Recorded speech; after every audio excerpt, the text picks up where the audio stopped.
In the arid, sun-scorched landscapes of the Middle East, where the remnants of ancient civilizations lie hidden beneath layers of sand and dust, there exists a tale that stretches across millennia, a tale that resurfaces not only through the passage of time, but also through the cyclical forces of nature.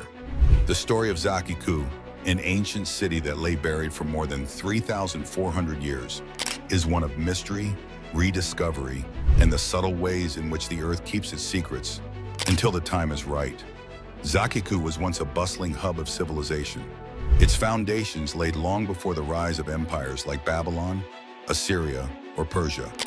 The city was part of the ancient kingdom of Mitanni, a powerful and influential state that ruled over parts of what is now Syria, Iraq, and Turkey around 1400 BCE.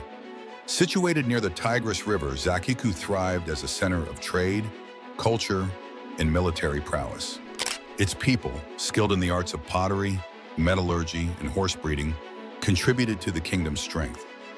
Yet despite its importance, Zakhiku faded into obscurity, swallowed by the sands of time, and forgotten by all but the occasional archaeologist's dream.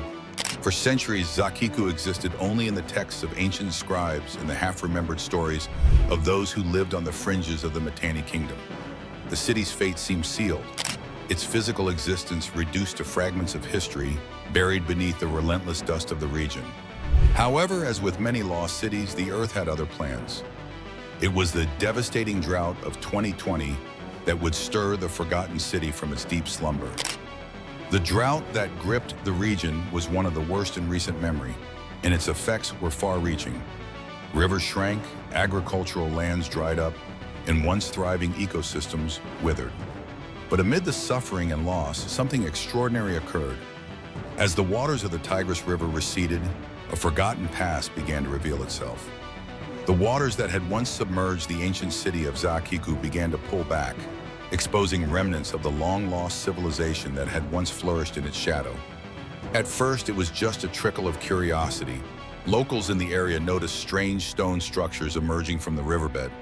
As the drought persisted, more of the city's secrets were unveiled. Large stone walls, once part of grand structures, now stood exposed to the elements. Fragmented inscriptions in ancient cuneiform began to appear on the stones, offering tantalizing clues about the people who once inhabited this city. As the water level continued to drop, what had been an indistinct mass of ancient ruins took shape, revealing the outlines of a city that had been dormant for over 3 millennia. This unearthing was no accident. It was the culmination of a rare confluence of events, the ancient city's fortuitous location along a river that was both a source of life and a potential harbinger of its destruction. The Tigris River had long been the lifeblood of the region, but in times of drought, it also became the instrument of Zakhiku's reemergence. The phenomenon had all the hallmarks of a mystery, a puzzle that nature itself had set in motion, only to be unraveled by the forces of time and circumstance. As archaeologists and historians converged on the site, a sense of awe and disbelief permeated the air. The story of Zakhiku had remained locked in the annals of history for so long that its sudden reappearance felt like something from a forgotten era, an ancient echo resurrected in the present. The unearthed city was more than just an archaeological site. It was a living testament to the resilience of history, a reminder that the past is never truly gone. It simply waits for the right moment to make itself known again. What they discovered was nothing short of remarkable. In addition to the stone walls and cuneiform inscriptions, the city's layout began to reveal itself in intricate detail. Well-planned streets, sections of buildings, and public spaces began to take form. The meticulous construction of Zakhiku became evident, and experts began to draw parallels to other great cities of the ancient world. The artifacts recovered from the site, such as pottery shards, tools, and remnants of everyday life, painted a vivid picture of what life had been like in this ancient metropolis. The city was not just a place of commerce, it was also a symbol of the cultural and political power of the Mitanni Kingdom. Zakhiku's role as a crossroads between East and West was clear.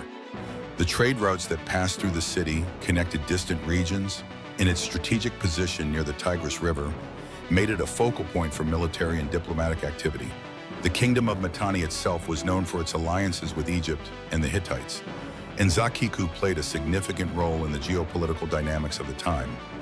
The discovery of Zakhiku's ruins offered a glimpse into this forgotten world, a world where alliances were formed and broken, where civilizations rose and fell, and where the city of Zakhiku stood as a symbol of its age's grand ambitions.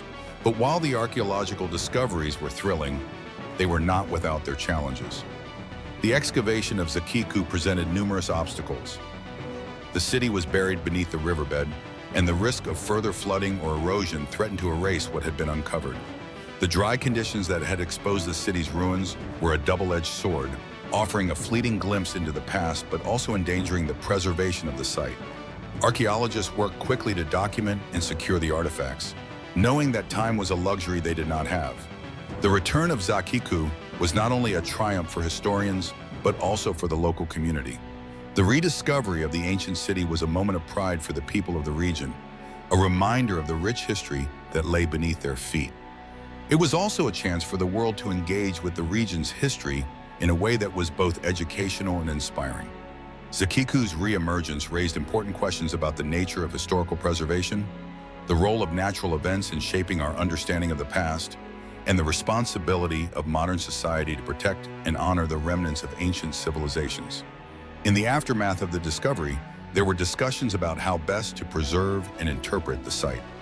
Some argued that Zakhiku should remain open to the public, allowing for further excavation and exploration, while others suggested that the area should be carefully protected to prevent any damage from the natural forces that had exposed it.